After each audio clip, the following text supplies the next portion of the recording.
Well, a very good morning to you. It's April 13th. Today is Wednesday, April 13th, 2022. I'm Andy Johnson. Welcome to the program. This is how we're going to begin today's edition of AM Prime. Let's tell you what's happening. Of course, the staples, the COVID-19 numbers, where we are on this morning in the middle of this week with those numbers in 2022. We're talking also with Ms. Nydia Andrews and Ms. Crystal Felix. They are both officers at the Ministry of Social Development and Family Services. They have a program and they call it the National Centenarians Program, honoring who has achieved the 100 and above years on the face of the earth. That's a program they launched not too long ago. We're talking about that this morning with them.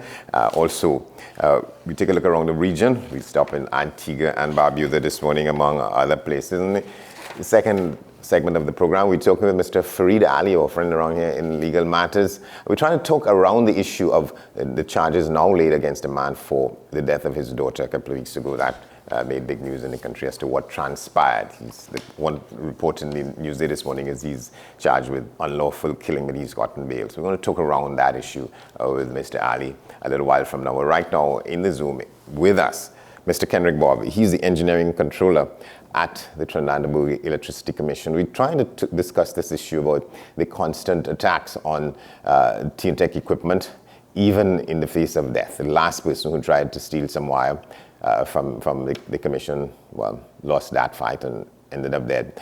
Mr. Bob has agreed to talk with us about that. Good morning, sir. Good morning, Mr. Andrew Johnson, and good morning to your viewership.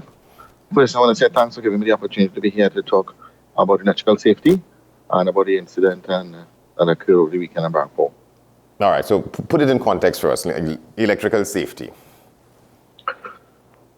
Well, TNTech electrical lines are extremely dangerous. Members of the public are unaware sometimes of how dangerous it can be. Many times they think that they have to actually touch our conductors to receive electric shock. But really, even if they come close to our conductors, it can result in a flashover, resulting in someone receiving severe electrical shocks and burns that could lead to serious injury and death. Unfortunately, over the weekend in Barbacoa, a gentleman was trying to steal or interfere or tamper with some TSCT cables. And it was while he was attempting to do that he came in contact with our electrical lines, which is slightly above the TSCT cables. And he received an electric shock, and he eventually died on the site, on the location. So these things are instant. Once you come into contact with a wiring like that, it's instant. You have almost no recourse. Well, many times what happens when the body is subject to electric shock is that it goes into what is known as ventricular fibrillation. That is, the beating of your heartbeat becomes irregular. And if someone is not there to assist the person to give them CPR in order to reestablish a steady heartbeat, the person will lose consciousness and will eventually die. All right, and just kind of explain this, make it sort of understandable a little more about the power line, the power on the power lines. For instance, in the blackout we experienced some weeks ago, so having discussions with people about, what is a 110 kV line and a 220 kV line, and the K there stands for thousands, right? kV, 1,000 volts, right? So we're talking about 110,000 volts or 220,000 volts. Is that anything that people could come to terms with easily? What that means? Well, in terms of the voltage in which we transmit electrical power through the electrical grid in Trinidad, it ranges from 115 volts all the way up to 220,000 volts. So typically in your home, you will have a 115 to 230 volt supply. And I'm sure many persons may have interacted inadvertently with the electrical supply in their home and have felt an electric shock. Imagine that 1,000 times greater when you come in contact with one of our very, very high voltage lines. The energy that is transmitted through those circuits are extremely high, in the regions of megawatts. And what you have is when someone comes in contact with that line, that energy flows through the person's body to ground. That's why their body becomes a pathway. The electrical current flows through their body, and that results in severe burns and someone will eventually die, as I described before. So electrical safety is something that all persons should be aware of. What we have found is that many times when people are doing work around their home, sometimes they may not be aware of the electrical lines that is close by. And you find that what we have noticed is that a lot of times people putting up scaffolding, people doing work on their roofs, they're putting up sheeting or purlins, and inadvertently they bring those metal conductors close to our lines or touch our lines and receive serious electrical shocks. What we've also found is that people may plant trees close to our line, not being aware that the tree would grow into a very tall, wide tree, and therefore, as they go up in the tree or they're trying to pick fruits from the tree, utilizing different types of implements, some of them being wooden. Even a wooden pole can also conduct electricity if it's moist. So one has to be careful around power lines. And we have found cases where people have gotten electrical shock and died while picking fruits on their tree close to electrical lines. Yeah, and the result of the shock is that does that fry you inside, or is just what we understand in the common meaning of the term shock? Your body gets such a shock that but your heart and so on get thrown off, and that's it. Yeah. So what normally happens is that there is an entry point and an exit point where the electrical current flows through your body.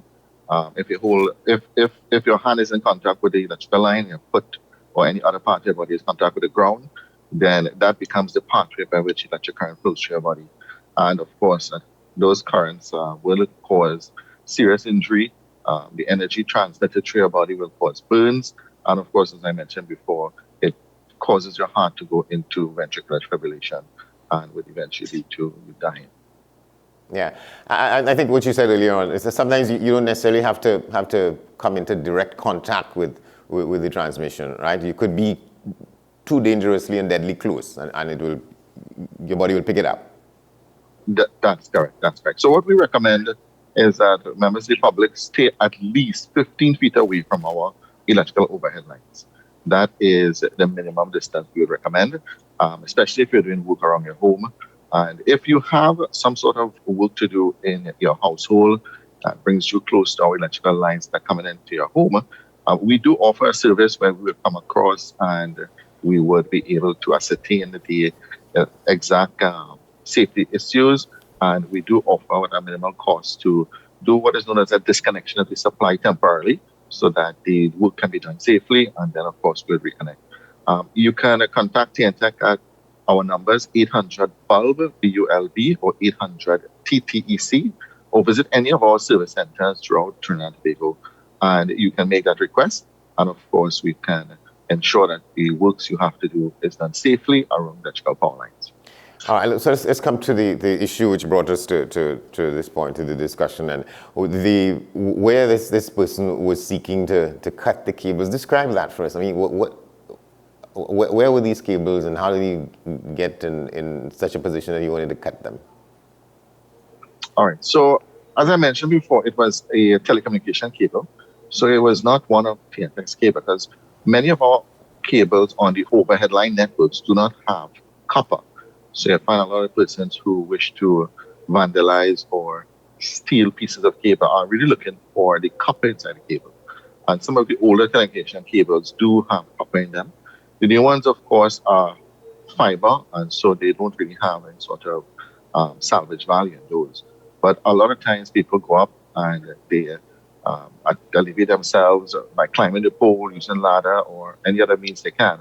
And while up there performing the task of cutting the telecommunication cable, they at times become so involved and engrossed in what they are doing that they seem to ignore the hazards just above their head, which is the electrical line, which carry the potential to cause serious injury or harm to the person if they come in contact with or close enough to cause something. We need to, the industrial court will say, call a flashover. They come within the electrostatic field of the electrical wires, and as such, they would receive as electrical shock. All right, so he was going after, I mean, so to speak, TSTT wiring. That's correct. That's correct. In this case here, yes, the individual was going after the telecommunication infrastructure, and not necessarily TNTX infrastructure. But he did come in contact with or close enough to cause the injury and then his subsequent death, as we would have known, that occurred in Barrack 4 that day. How often is this kind of activity? In terms of persons coming in contact with our electrical infrastructure, we have had 2 instances this year so far. One is the one that occurred in Barrack 4, and then there was another one where some individuals were trying to maneuver a flagpole, and they unfortunately lost control of the pole and it fell forward and it came in contact with our electrical wires. So it is not just something in terms of the electric utility that it happens very frequently, but we do know in terms of the stealing of cables, we know that happens fairly frequently. Many times it may not lead to a situation where the person loses their life. That's why many people take the risk to go up there. And if they are not careful, they can find themselves in serious difficulties. That's what happened on Saturday. But what we noticed is that the telecommunication people or the telecommunication companies, they would have some more statistics in terms of how frequent it happens. But in terms of actually people coming in contact with our infrastructure, it isn't that prevalent. And we've had, as I said before, we've had 2 already for this year. Yeah. And what is there a market for it, or why people steal the copper? Well, there is a salvage market for metals, all right, any types of metals actually, but copper is a metal that will carry some value. It is a commodity that is sold internationally, and therefore the price varies from the demand of the industry. So in terms of the actual cost at which these individuals may garnish from stealing these cables, I'm not 100% sure, but it is valuable enough that they are willing to risk their lives to go up into the infrastructure that is above the height that someone could readily reach it, and trying to steal it. So it does have some value out there, and you find that people risk their lives in these type of situations. And when that happens, people's utilities get grounded. In some cases, people have no phone service for as long as it takes to restore these things, right? That's correct. Your telecommunication services could be hindered. You're looking at your data service, your video service, your voice service can be affected. And if in the case of what happened on Saturday, where the gentleman would have come in contact with our electrical infrastructure, the electrical supply was also lost in the area. And we had to effect repairs and, of course, return the supply to the area of 3 to 4 hours later. So people have been inconvenienced as well of not having electricity for a period of time. You said 3 to 4 hours. Yeah, in that instance, it took about 3 or 4 hours before the supply was restored. And what do you do to restore supply in a situation like that? What does it involve? Well, yeah, so if the electrical wires are seriously affected and needs to be repaired, we would our service linesmen would do the effective repairs at the point where the person would have come in contact with our infrastructure. And then many a times what happens is we have protective fuses that would isolate the supply once high currents are identified. So the crew that is there would then have to change that fuse and reclose the supply to the transformer that would be feeding that particular location and restore supply period. Yeah, can you talk a little bit about the safety and security procedures that you all undertake as a matter of course to try and get people even more aware of why they should stay away from those kinds of dangerous outcomes? Yes, well, we do continuous public advertising in connection with electrical safety. We have just concluded a campaign where we ran entitled "Don't Become a Headline," which warned about the life and death risk when one comes in contact or close to our TNTX infrastructure. We also run campaigns on the radio and social media, and these campaigns are really designed to educate the public, to have them be mindful of the dangers of TNTX electrical infrastructure that traverses around the length and breadth of Trinidad and Tobago, and therefore they have to be extremely careful if they're doing anything that would bring them into harm's way when it comes to the electrical supply in their homes. And therefore, we always try to educate also those in the construction industry, so that they also be aware. As I said, our statistics have shown that a lot of times people who receive electrical shocks, it is because they are erecting scaffolding or doing some sort of roofing works around their homes that causes them to be elevated and come close into the electrical infrastructure. So we are always trying to remind the public, be aware. We also have a situation where people who carry oversized loads or they're trying to maneuver tall equipment, they also bring the equipment into close proximity to our lines. Sometimes they also use things like a wooden stick or a broom. They're trying to lift our lines to pass their large loads under, and that is extremely dangerous. And we've had cases where people receive electrical shocks and would have also been seriously injured or lose their life. We also offer a service to the public at a cost where if you have to carry a large equipment or oversized load, once it crosses 15 feet in height, we recommend you come into TNTech and make a request. TNTech would then survey the route in which you have to traverse, make sure our infrastructure is safely above the height in which you are going to be transporting your equipment. And of course, we assist with the piloting of that vessel together with the National Police to make sure you reach your destination safely without any incident of breaching the electrical safety requirements. To what extent people heed that advice and come to your offices wherever they are to get that kind of advice or even assistance when they have those kinds of activities to undertake? We do have construction companies and large businesses who bring in oversized containers and so forth. They do come to our establishments. They call us. They would come into our service center. They would send us an email. And we do provide the service for these individuals at a cost, and it is fairly regular. It's fairly regular that they will come in to do those types of activities.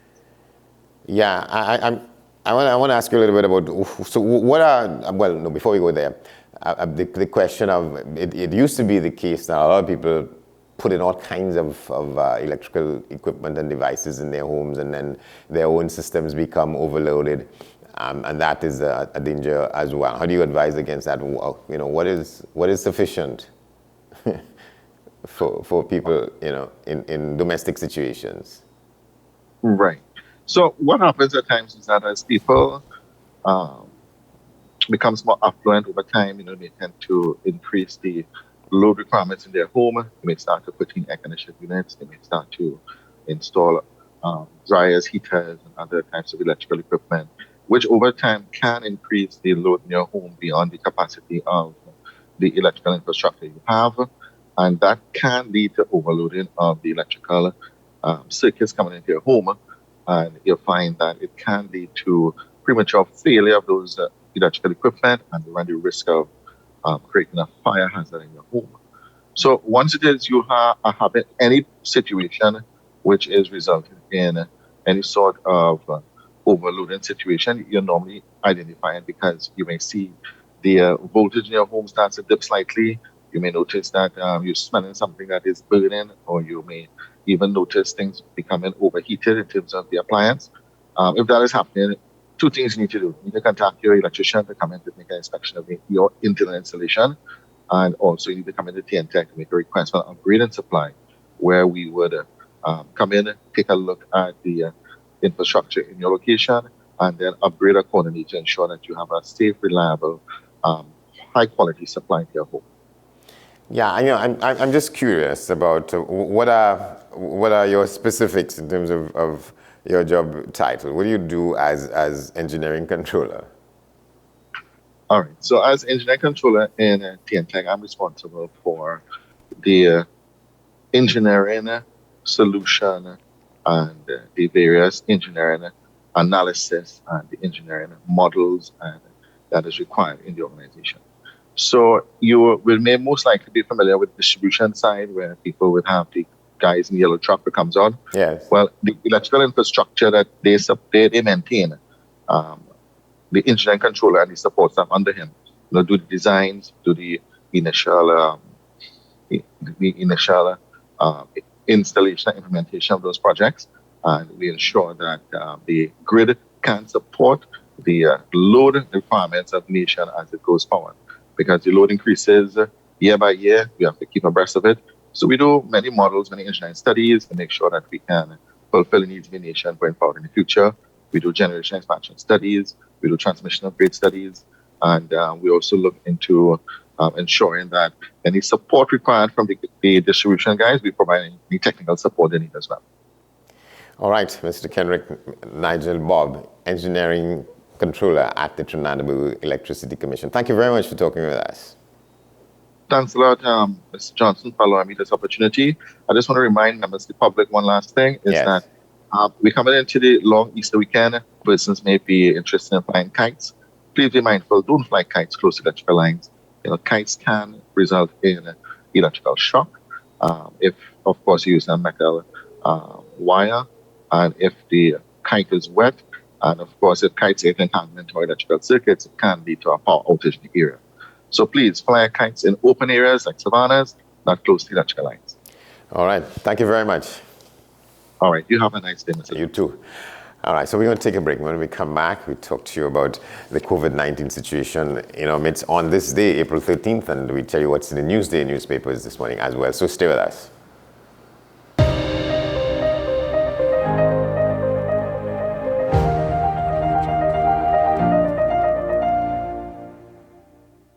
Say hello to the newest way to access eye care support. Say hello to Ferrera Optical Virtual Care. For the first time in TNT, you can now connect from the convenience of your home with our team of eye care professionals online. Need guidance on a vision problem or adapting to new eyewear?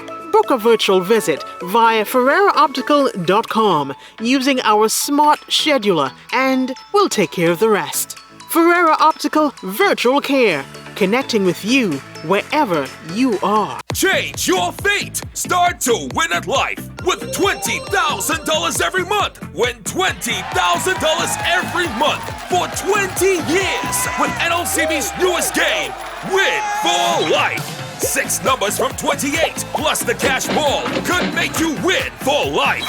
You deserve a win. Play Win for Life today. Visit NLCBGames.com for details. Players must be 18 years and over. Please play responsibly.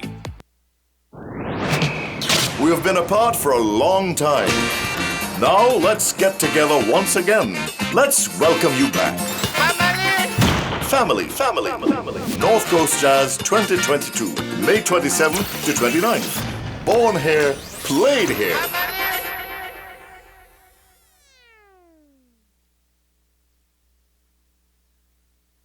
There is increasing discussion that greater attention must be paid to the country's social security situation.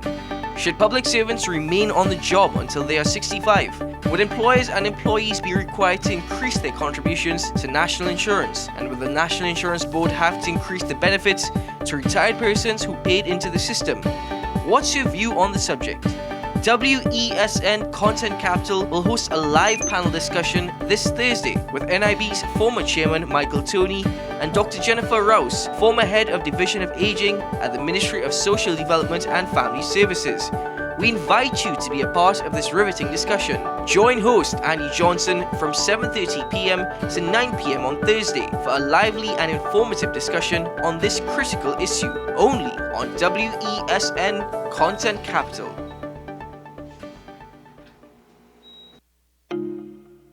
It may seem like the hardest thing to do right now, but we all need each other to wear a mask, wash our hands, watch our physical distance, and stay at home. We need you safe. Together we can make the difference. Together we can curb the spread of COVID-19. So let's be responsible in our actions. The Trinidad and Tobago Red Cross Society. Mission-based, people-focused, community-driven.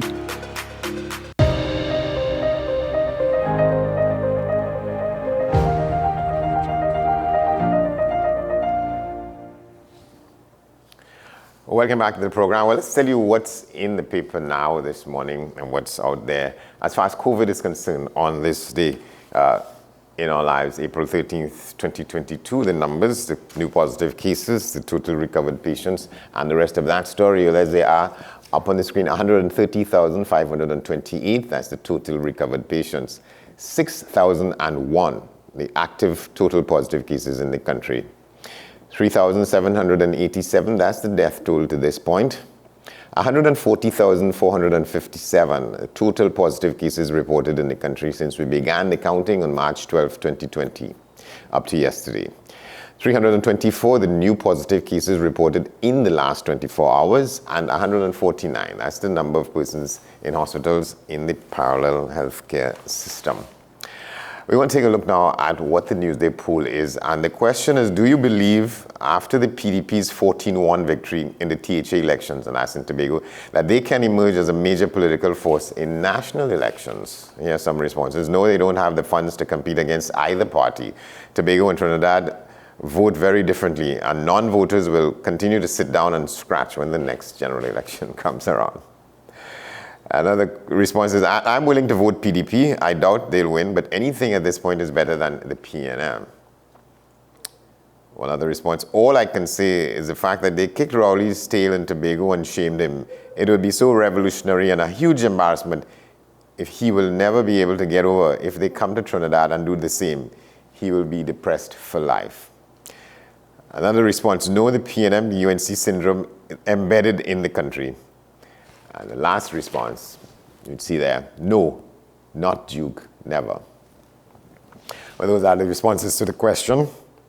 And the question is, do you believe that after the PDP's 14-1 victory in the elections in the THA, can they emerge as a major political force in Trinidad and Tobago? So that's the situation there with the numbers and the Newsday poll.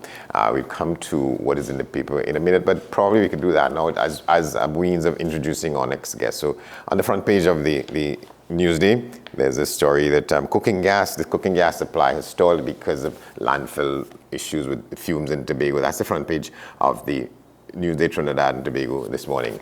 And the back page says this. Let's quickly go to the Newsday Tobago. That's what it looks like on the front page. There are stories about, well, the Duke and the PDP, they can change things in Trinidad. One commentator and an analyst saying that. And there's sports stuff on the back page. So there's a story in the side of the Newsday this morning about the fact that a charge has been laid against a man who killed a girl after a beating some days ago in a part of the country. In the reporting, it was saying that it was referring to the man as a close relative of this young lady. The headline in the Newsday this morning, well, we knew he was a soldier, a member of the Trinidad and Tobago Defense Force, and he charged with the killing of his daughter for the first time. That has been established, and the charge is unlawful killing.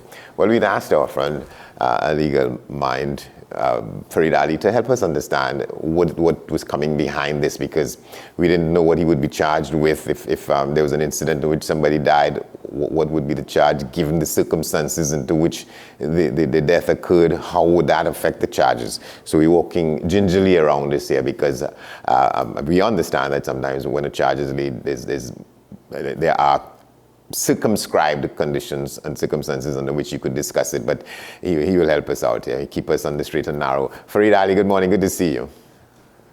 Good morning. It's great to see you again, Mr. Johnson. Yeah, so where do you want to start? Now that a charge has been laid, where do you want to start?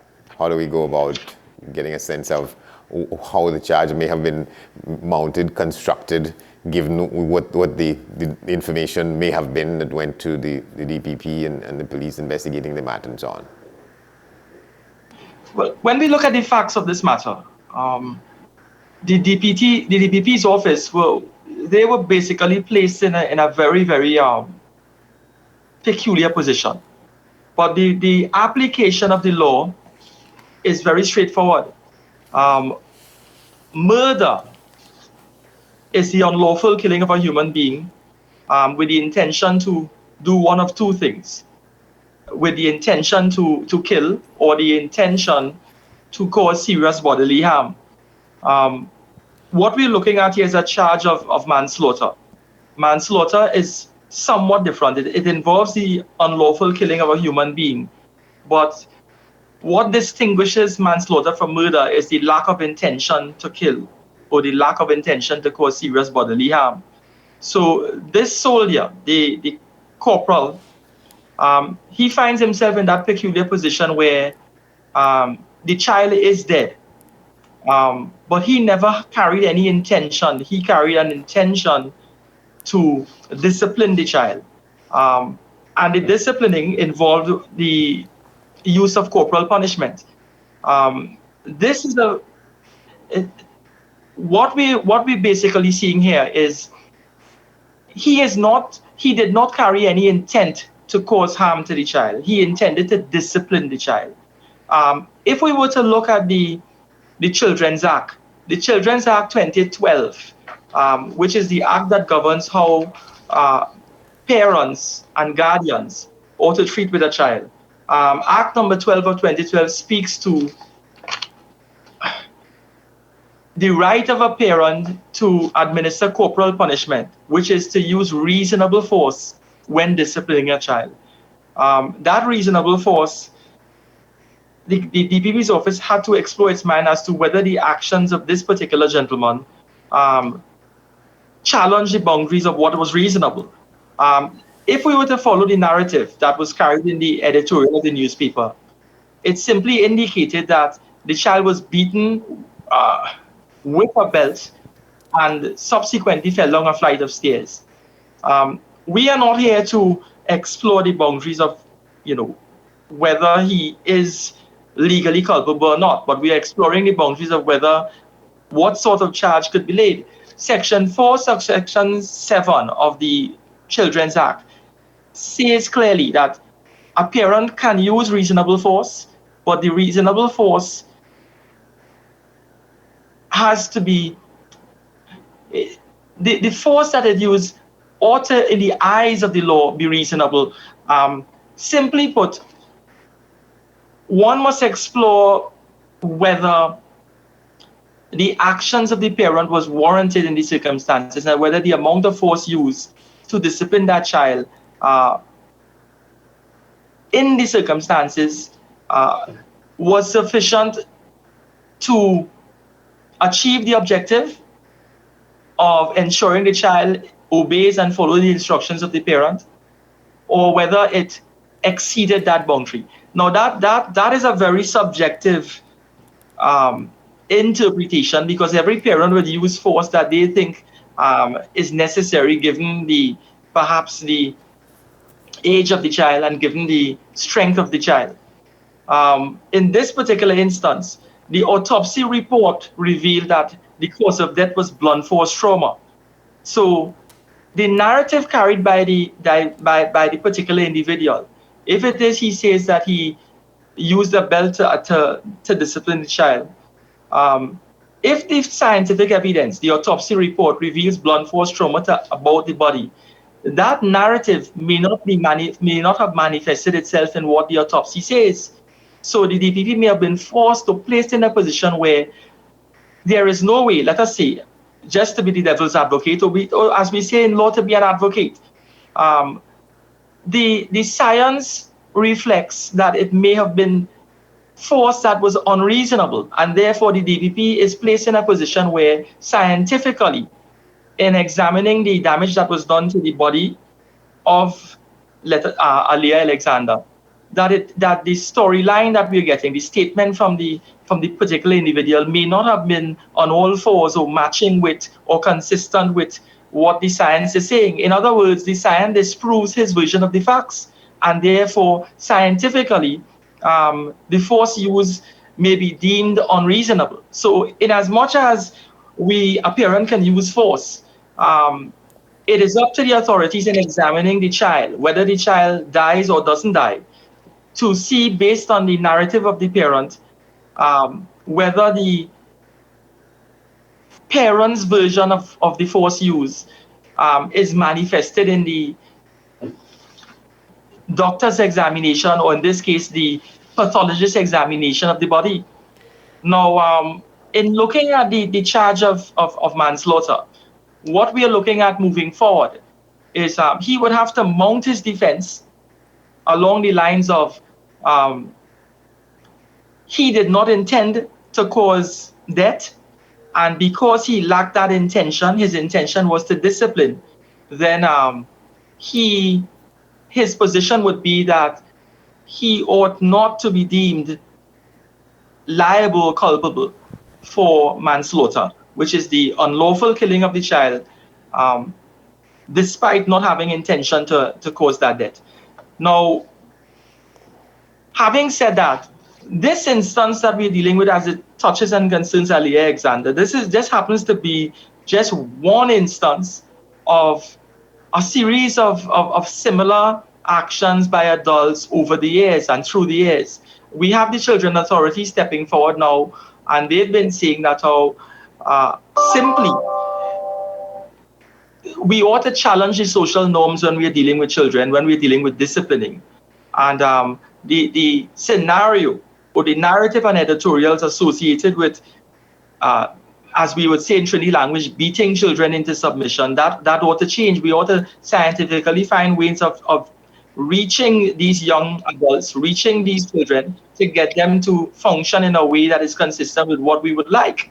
All right, there used to be this term that certainly in my growing up days, in my grandmother used to quote that, people of her generation, this thing about sparing the child or sparing the rod and spoiling the child. You think that is outdated? But I want to put that next to what you say.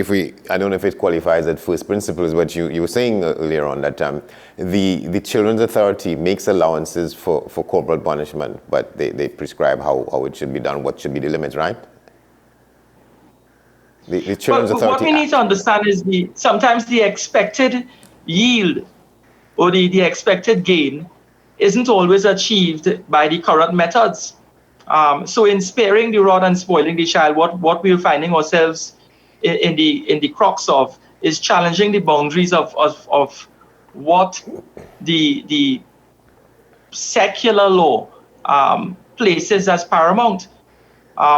In as much as our religious teaching and our biblical understanding or religious doctrines tend to guide us that we need to use a certain level of force.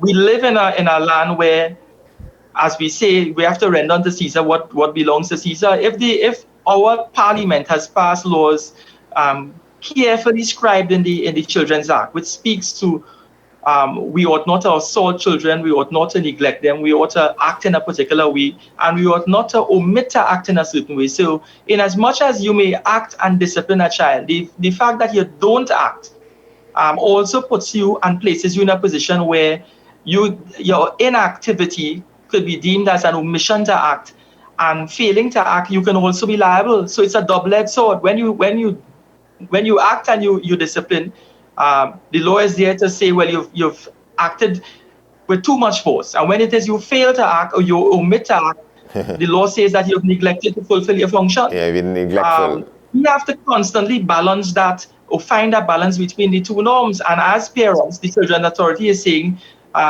we need to work with them and work with whatever civil society provides and guides as the alternative means. Yeah, well, what I was trying to get at is that the Children's Authority or the Children's Authority Act makes provision for some form of corporal punishment, right? And we want to put that in the context of the fact that as a result of this incident, there have been these renewed calls for us to for us to legislate away corporal punishment all entirely. But the point is that the Act makes allowance for some kind of corporal punishment, right?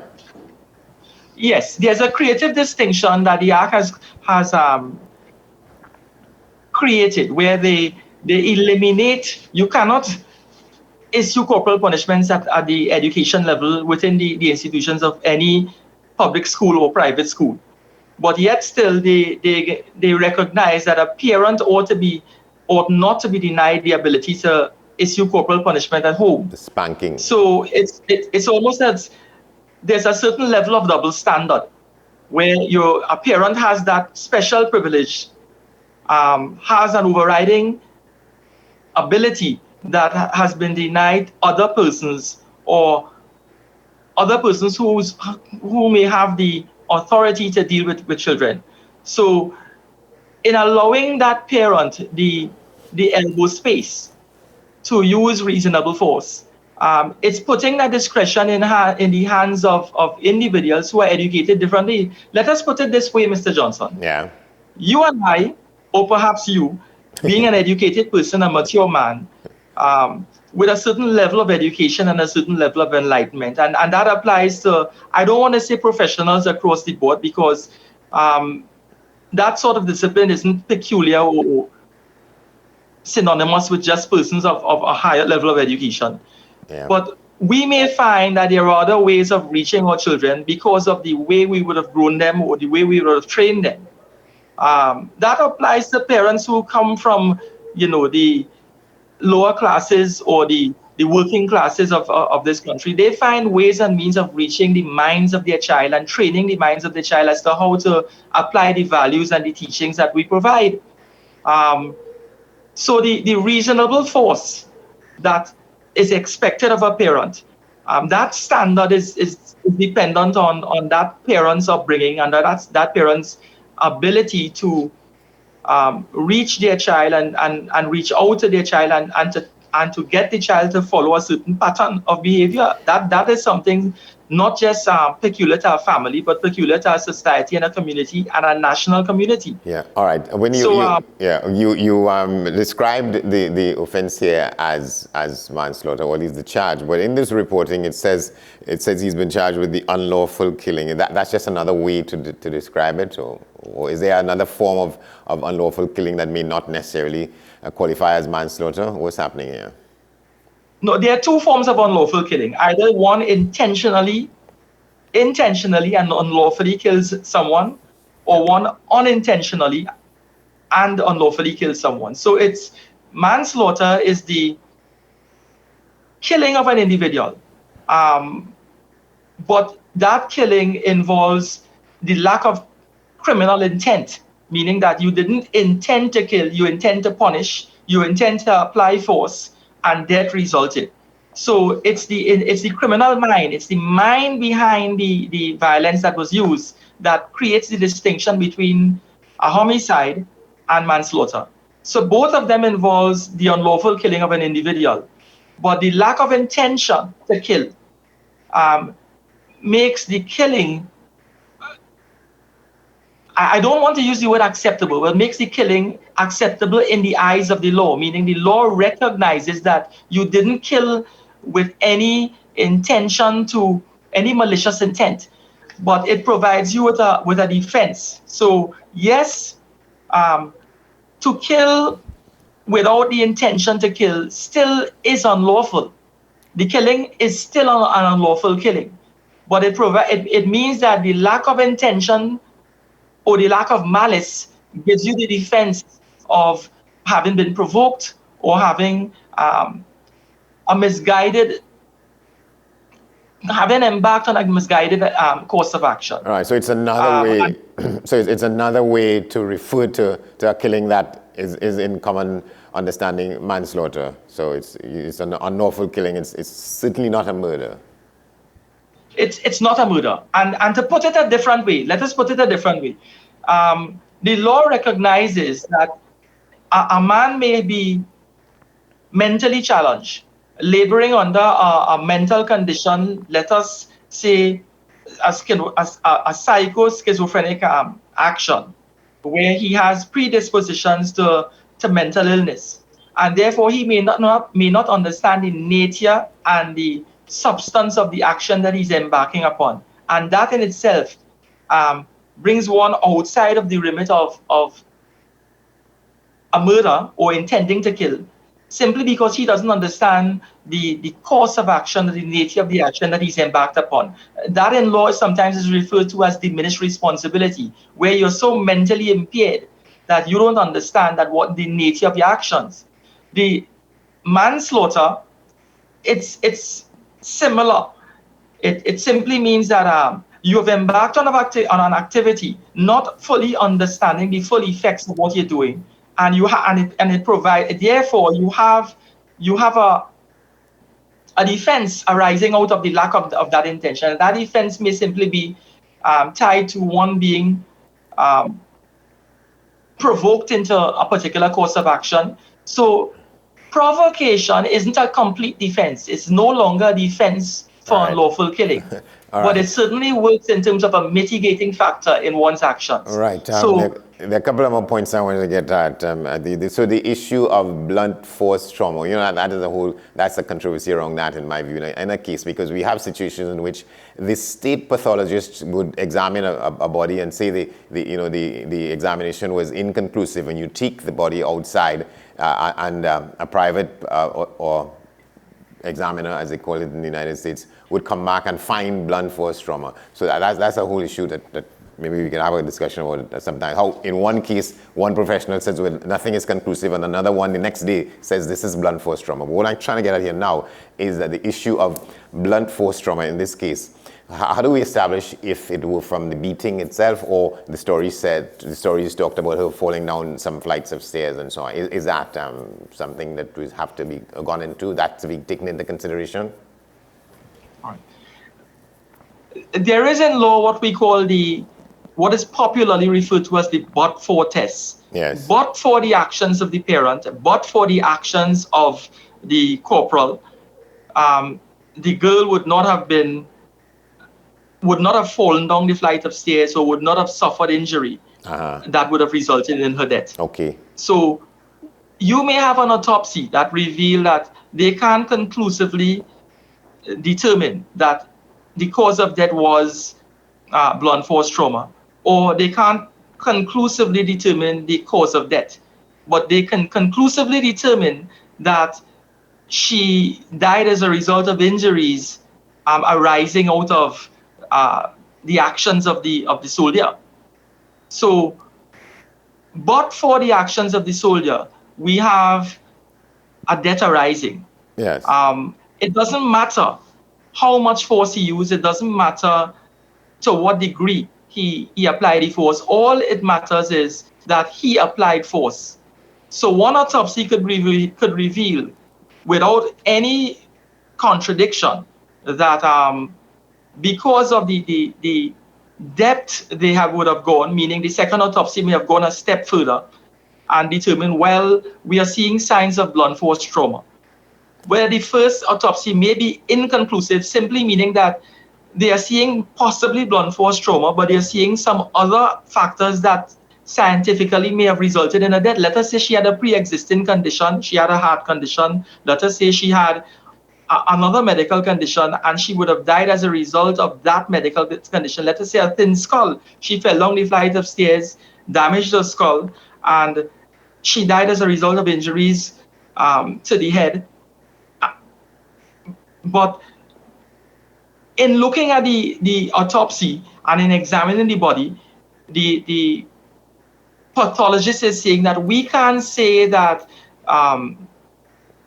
the soldier's actions may have caused the blunt force trauma to that particular aspect of the body, which would have caused the death. Well, this is what I'm trying to get. This is what I was trying to get at. How is it possible in the course of this trial to distinguish and to separate out the licks from the blunt force trauma, if it can be established? Because once you put that in the public domain, people in the ordinary public imagination would think that the blunt force trauma came as a direct result of the beating. And that would condition some people's minds. But it may have happened as a result of trying to escape and she so on and so on. Yeah, that's what I was trying to get at. The beauty with a criminal trial is the prosecution will lay its case. When the defense gets the opportunity to call its witnesses, the defense may simply bring a specialist in, bring another doctor in, bring another pathologist in, and that pathologist may examine the body and indicate, and he may be able to conclude and put forward the defense's version of the story that given the force that was used and applied to the skin, the injuries that would have ultimately caused the death of the child could have arisen out of a pre-existing medical condition, and the cause of death could not be typically assigned strictly to his actions. It doesn't mean to say that he would get a complete acquittal, in the sense that the autopsy may say, well, he wasn't essentially the cause, the person who would have caused the death, because the pre-existing condition may have been brought on by the force that he used. So in mitigation, in putting his defense forward that he didn't intend to kill, in mitigation, the pre-existing condition may serve to lessen the term of imprisonment or lessen the sentence that he may have to face down the road. Yeah. So, go ahead.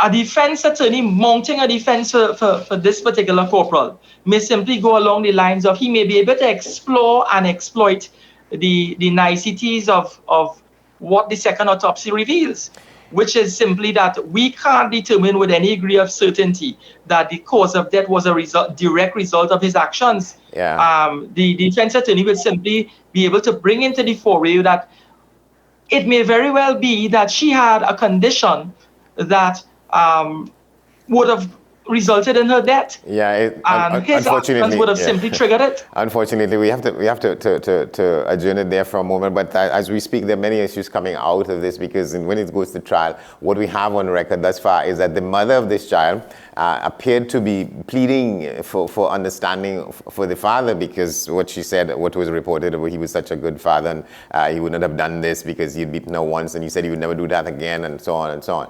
It's going to be very interesting and we probably have to come back on it. And probably, I think we'll find a way to come back and this is the case that has all kinds of complexities. That factor, we can end on this note, that factor that he has no history of violence towards the child is going to feature heavily in terms of a good character direction to any jury deliberating on his innocence or guilt. The jury will be given a direction by the judge that bear in mind there is no history of violence that this man has demonstrated towards this child, and therefore the benefit of the doubt, if we will put it, would augur well for him when the jury has to make a determination as to his innocence or guilt. All right, thank you very much, my friend Frida. You've been an advocate here of inestimable consideration. Thank you very much. I hope I've been of some help to you. Certainly, by far and more. All right, we're going to take a break. The news up next. And on the other side of that, we continue another discussion about the Ministry of Social Development and Family Services getting on with what they call the Centenarians program, celebrating the lives of people who've made 100 and more. Stay with us.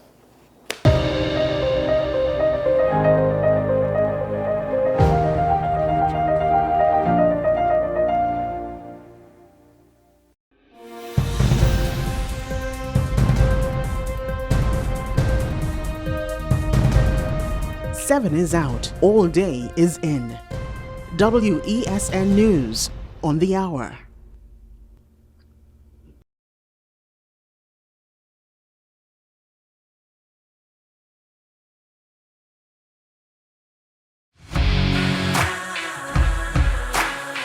Every day, we communicate through stories. Stories of ourselves, our challenges, our goals, our experiences, and our aspirations.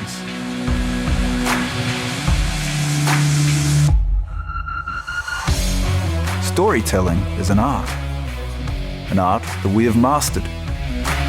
WESN Film Studios comprises a collaborative team of experts with extensive industry experience locally, regionally, and internationally.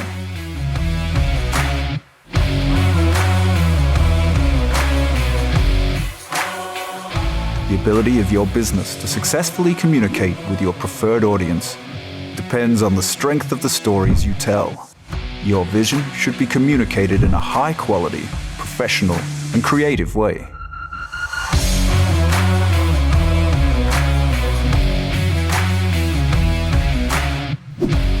From concept to post-production, advertising to film, multi-camera productions, live events, streaming, and virtual conferencing, we are WESN Film Studio.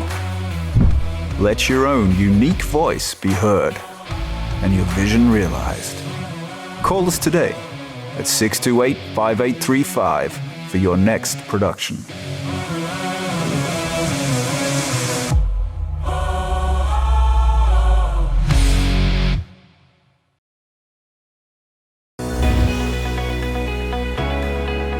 In this season, we talk more about health, wellness, and everything in between.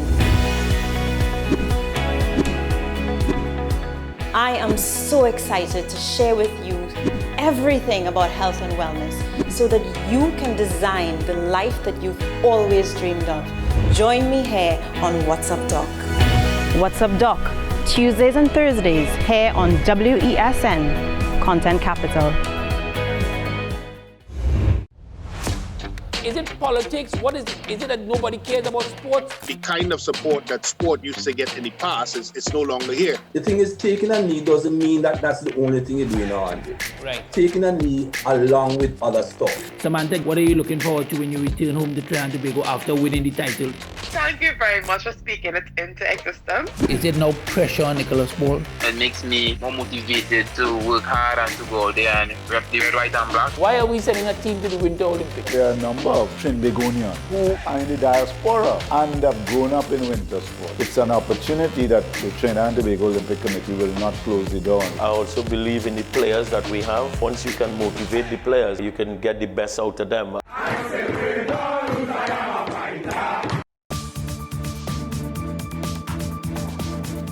I am Rondell Donowa, attorney at law and host of Strictly Legal on WESN Content Capital. Strictly Legal is a legal program geared towards informing you, the public, of your legal rights, responsibilities, and remedies. So be viewing Thursdays 10 a.m. to 10:30 a.m. Join me, Sule A. Joseph, as I delve into the day-to-day psychological issues plaguing our society. We will discuss behaviors that encompass the biological influences, social pressures, and environmental factors that affect how you think, act, and feel. Psyched, Thursdays at 11:30 a.m., only on WESN, Content Capital. It may seem like the hardest thing to do right now, but we all need each other to wear a mask, wash our hands, watch our physical distance, and stay at home. We need you safe. Together we can make the difference. Together we can curb the spread of COVID-19. So let's be responsible in our actions. The Trinidad and Tobago Red Cross Society. Mission-based, people-focused, community-driven.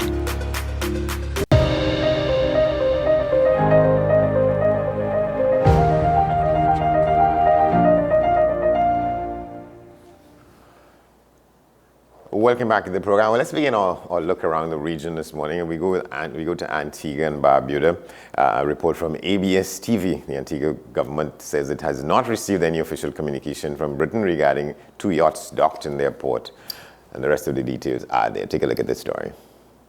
Now, the government says it will await more information before proceeding with any action regarding 2 yachts reportedly connected to Russian billionaire Roman Abramovich. There have been calls from some in the United Kingdom for action in line with international sanctions against Russian oligarchs in the wake of Russia's invasion of Ukraine. Foreign Affairs Minister, the Honourable E.P. Chet Green, commented on the issue on Point FM this afternoon, indicating the government in St. John's has not seen a request under the Mutual Legal Assistance Treaty, or MLAT, from the United Kingdom. He says the government needs to be certain about the ownership of the vessels, since acting hastily could expose the country to legal jeopardy. He assures the country will not do anything injurious to its interests, but is also assuring the international community the country is acting in line with the sanctions. Antigua and Barbuda's ambassador to the United States, Sir Ronald Saunders, has similar comments as he was interviewed by Britain's Channel 4 this week. Here's an excerpt of the interview. Antigua, once this information was brought to our attention, tried our best to talk to the country that has Abramovich on a sanctions list, and the accusation was that he owned these 2 yachts. That, incidentally, has not yet been proved. And what is significant is that a lawyer, a German firm called Inz, has presented to the government of Antigua testimony, and the law firm states categorically that it is not owned by anybody on a sanctions list. So even if we were to appear before a court and that representation was made by a lawyer, the court would also want even further evidence that the boats are in fact owned by Abramovich. So there's the situation that we have. Who were the German lawyer acting for? A company called Wenham Overseas Limited, which, when that company was set up many years ago, was owned by Abramovich. There is no evidence right now that it's still owned by Abramovich. And those who accuse and make allegations must prove them. So we are happy to help, but for God's sake, give us the information so that we can help. That was Antigua Barbuda's ambassador to the United States and to the United Nations and to the Organization of American States, that is Sir Ronald Sanders. All right, so from Antigua and Barbuda, we come down closer to Barbados now, where the English cricketer Jofra Archer, he was born in Barbados, will be using his international profile to help that country promote road tennis. Barbadian-born English cricketer Jofra Archer will be using his international profile to help Barbados promote road tennis. On Monday, Youth and Sports Minister Charles Griffith announced that the cricketer has agreed to be a goodwill ambassador for Barbados in road tennis. Griffith says Archer's role is part of government's plan to take the local game to the international stage. We are looking as much as possible to get road tennis into the Olympics at some point in time. And every single avenue that is available for us to utilize to promote it not only in the region but internationally, then we will do that. So today is the start of a journey that we hope will be exceedingly fruitful. We know of his skills in cricket. I am told that he is also fairly skilled in the art of road tennis, and we hope that that will redound to us seeing road tennis in the UK in a meaningful way. We are doing what is necessary at the ministerial level as well. We are in contact with our mission in the UK to promote this. You will see road tennis being played in what we're terming, what we are calling the Bajan village, so to speak, for the Commonwealth Games. So we will have a presence in the UK at the Commonwealth Games, not in the Games, but we are promoting road tennis at that level. Archer told reporters he's glad to see the development of the game and is happy to play his part to ensure that road tennis becomes popular. See that it's going a bit further. I'm a good friend there. He lives in my neighborhood as well, and I think because of him I probably started playing a bit more. So since the tournament the other day, I've played every week since then. You know, it becomes addictive. So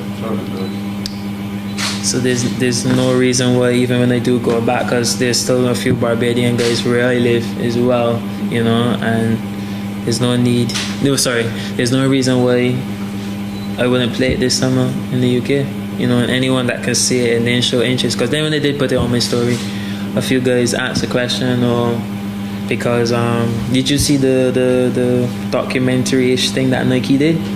So the people that have asked me about it on my story, I just sent that to them so they could get an understanding without me having to explain it myself, really. So yeah, anything I can do to help, you know, it's for the betterment of road tennis. All right, so that story was from Barbados today. We go now to the agency On News Bahamas, where in the parliament they're discussing matters to deal with crime and wondering whether some form of crime, gang legislation might be necessary there. Let's take a look at that. Meanwhile, the Ministry of Education still working out ways to address learning gaps after a survey revealed why many students weren't showing up to online classes. Berthany McDermott reports. Following a survey to determine why some public school students were absent during online classes, Education Minister Glenys Hanna-Martin says the plan is to implement strategies to address learning gaps. Hanna-Martin did not detail what those strategies are. She did, however, say the plan is to roll out several policies by fall. We have a strategy, and it's unfolding during the summer months, and we hope that by September we will be able to implement a number of strategies. This has been a very difficult time, and it's not normal times, and these are extraordinary times. And so the Ministry of Education and the government must respond in extraordinary fashion. The survey showed that roughly half of the 499 households questioned said at least one child in the home did not attend online classes. It also revealed that 363 children represented in the survey did not use the learning management system. Of that total, more students in preschool to grade 6 did not use the LMS than those in grade 7 to 12. As we found in the survey that really a lot of it had to do with things that were not under the control necessarily of a child, and that they were, and as a result, the absences took place. The news comes as students are preparing to sit national exams in May. As for final grade level exams, Education Director Marcellus Taylor revealed those exams will follow the national exams. We've now confirmed those dates, which would be just after the national exams. Then school-based exams will be administered. So we've engaged in at the school level extra tuition activity. At the ministry's level or the department level, we'll put on some support classes for students in the core subjects for those PJC and PGCSE groups. And then, of course, the next component is that we encourage parents to ensure that their children are at the wheel every day. And despite the devastating impact of the COVID-19 pandemic, the education director says what's important is that the students do their best during those exams. The teachers will continue to support them in their preparation at the home, and the parents will do as much as they can, and us as a department will do as much as we can, and let's see what happens. Reporting for Our News, I'm Berthany McDermott. All right, welcome back to the program. Well, we should be talking with Crystal Felix. She's an Inspector 2 at the Division of Aging at the Ministry of Social Development and Family Services. They're talking about a program which was launched not too long ago, the National Centenarians Program, honoring those people who have achieved 100 years and more. Good morning, ma'am. Morning, everyone. Thank you for having me this morning. I am also joined by Ms. Nadia Andrews, an Inspector 1 at the Division of Aging. All right. Okay, well, so she's there with you as well. She is. All right, Ms. Andrews, good morning. Hi, Pleasant. Good morning. Thanks for having us. All right. Well, who will begin? Let's talk about this. So there are some people who are being honored as we speak, or there is an event to honor some people now, because we'd spoken about this program sometime recently, at least at the launch and so on. So talk with us about these people. Okay, so it was relaunched in December 2021, where we relaunched the National Centenarian Program to recognize, honor, and celebrate all persons of Trinidad and Tobago who are 99 years to be 100. Once they're at 100 or above, they can visit the ministry's website or contact the Division of Aging to register as centenarians, because on our database, we may not have everyone those who may not be in receipt of the senior citizen pension. All right. So what's your database saying? Like, how many people you have in this category, and how do you keep track of them? How people get onto the list and so on? Okay, so at the moment, we have the option of registering via the Ministry of Social Development and Family Services website, or by sending an email at opic@social.gov.tt, or they can also call at 800 OPIC, that is 800-6742, which is a toll-free number. And they can, whether if you are 99 years or older, you can contact, give your information, and we would pay you a visit, or have tokens of appreciation delivered to each centenarian. Our tokens of appreciation, which we would be presenting each centenarian with, it's a certificate of appreciation, as well as little tokens of appreciation, whether it be hampers, or we are also into getting a pin, a commemorative pin to present the centenarians with. With regards to the question of how many centenarians we have on our database thus far, from what we have, we would have seen a number of 250 centenarians in our country thus far. And this is information that we would have gathered from the Social Welfare Department. On the pensioners program, we would have used that program. So that is what we have thus far. 250 thus far. You have any idea as to how many? What's the breakdown in terms of male and female? Not yet. Sorry? I was asking whether you have any idea of the breakdown between men and women, male and female, in that 250. But to desegregate the information, we would have had a majority leading towards female rather than the male persons over 100. Yeah, because the life sciences say that women tend to live a few years longer than men. Definitely. And the data has shown that it was more female rather than males. So the both of you, you work in this particular area. Or what else is there in this division of aging that that keeps you all occupied? Ms. Andrews, what's your take on what do you do on a daily basis in this area? Yeah. Sorry, at the Division of Aging, we're responsible for monitoring and regulating homes for the aged. We also assist with investigations of and allegations of elder abuse. Elder abuse can take many forms, and we would have witnessed a myriad of different cases, underlining elder abuse. So,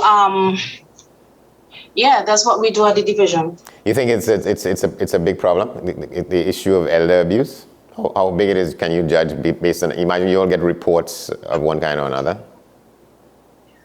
I would say yes, because within recent times, especially during the COVID period, we would have witnessed a lot of persons experiencing things like social abuse, isolation, neglect. So yes, we would have witnessed a lot of that. But just to come back to the centenarian program, our program is designed to not only highlight, but also to bring a certain level of awareness to the public with regards to some of the issues that we would have be experiencing. We have certain ideas or certain programs that we have also incorporated into the National Centenarian Program. Ms. Felix will just give a little more information on some of the things we can expect out of this program. All right. Yes, for example, we do intend to have a financial literacy seminar, as well as a caregiver virtual seminar for caregivers and family members to understand how to care for older persons, not just centenarians, but those who may not have attained the age of 100, to ensure that they actually get to that age. Yes, we also have an initiative with the Ministry of Health to conduct health checks to persons who would have reached the mile mark of 100 and, may be experiencing difficulties with getting to the health centers or getting to the hospitals. So we have the regional authorities involved in this initiative, and they will be making visits to the centenarians, home visits to do basic health checks. So you'll imagine, the ministry imagines that the more this program is known about, the more people come to know about it, you'd get more responses from people, and you get a better sense of, how many of us are there in that bracket, in that celebrated bracket. Yes, definitely. That is exactly what the ministry is trying to do, to get a holistic view on our centenarians and Centenarian Plus. So at least we can have note as to how many centenarians we have, and also bring it to everyone in Trinidad and Tobago, so that we can appreciate that there is longevity in Trinidad and Tobago, because we are an aging population. We also want you all to know that we would like persons to age healthy, so that is also an aspect of the program. One thing that we would have noticed on our visits to the centenarians when we go to honor, their lifestyle. Most of the centenarians that we've seen are eating different. They are eating more foods that are grown in their backyards, a lot of provision. They're surrounded by family. They're surrounded by friends. We have that extended family dynamic going on. That's one of the things that we've noticed. So there's a lot of information coming to the fore with regards to how to sustain life and longevity. If we could just take from the examples that we've seen so far. You said there's a lot of so there is a lot of excitement and interest in this aspect of your work, from what you're saying. Most definitely. Most definitely. This job would have given us a different appreciation for growing old. It would have enlightened us about a lot of the issues faced, and you would be surprised because most of the issues that we've seen are issues that are also relative to the younger generation as well. So it was very enlightening, and it has been very enlightening. Well, what make that connection between which issues you're seeing dealing with the senior citizens and people getting to that rare area of being centenarians, and things that connect with the younger people, like what, for instance? Yes, well, issues such as neglect and abandonment that you would usually find among the younger population. If you look at information coming out of the Children's Authority, these are issues that, you would expect the younger folks to be, experiencing, but we would have witnessed situations where the older persons are also being neglected. So it kind of bring a different appreciation or understanding of once a man, twice a child. Yes, and I'm glad you make that point, because I was going to come back to the issue of elder abuse. How widespread do you all think it is? What's your experience with getting information, probably reports about that? Sorry? Yeah, the question of elder abuse, it resonates particularly in this situation. As you say, once a man, twice a child. A lot of times, well, when we get to that age, we need to be treated with just as though we are children, and that itself, sort of, in some people, for some people, that induces the tendency to rough people up and to treat them as children, and that qualifies in some cases as abuse. Definitely. This is why we are trying to bring a certain level of awareness through the centenarian program. As Ms. Felix would have mentioned before, we have seminars to teach or to help persons understand the dynamics with the aging process, caregivers as well. So yes, we really do need to bring a certain level of awareness, as well as acknowledge these persons and the contributions that they would have made in society. All right, so how often you all conduct these sessions where you treat with people who are in this bracket? Well, what's the plan in the ministry for how you roll these things out, and how you hold these events to treat with these special people? Well, we recently had a program referred to as the WEAD program, World Elder Abuse Day, and that is coming up again soon. And the WEAD program was really designed to highlight the types of abuse and the types of cases that we really come to the fore. But today we just want to highlight the positives of growing old. We don't want to hone too much on the negative issues. So for the general public, we would like to invite you to please partake in the National Centenarian Program. If you know someone who has reached the age of 100 years and over, you can please call the 800 OPIC number. It's a toll-free number, so you don't have to really pay for the call. It's 800-6742. You can also email us at opic@social.gov.tt. For the persons who are not really computer savvy, you can call the department and we can facilitate the registration for you, right? You can also get us at social.gov.tt. Once you go on that page, you scroll along to the bottom, you'll see the portal for the National Centenarian Program, and you can just input the information that they're asking for. Again, we would just like to highlight the positives of growing old, and I think that we have to appreciate the fact that we have so many centenarians in Trinidad and Tobago. This was something that was very surprising to us, and we just want to acknowledge these people and give thanks. All right, thank you very much, Crystal Felix, and how you pronounce it? Naida, N-Y-I-I-D-A, Naida. Yes, Naida. All right, thank you all very much. Thank you for having us, and have a great day. You too. So that's our broadcast for this morning. We want to thank you for watching, and as usual, we tell you, you can get in touch with us here at AM Prime, at WESNCC, on all our social media. platforms. You could send your emails to amprime@wesncc.com. There's news at the top of the hour, followed by today's edition of Talking Point with the twins Shah and Small. But for now, we're done here on this program. Thanks for watching. I'm Andy Johnson. We'll see you tomorrow.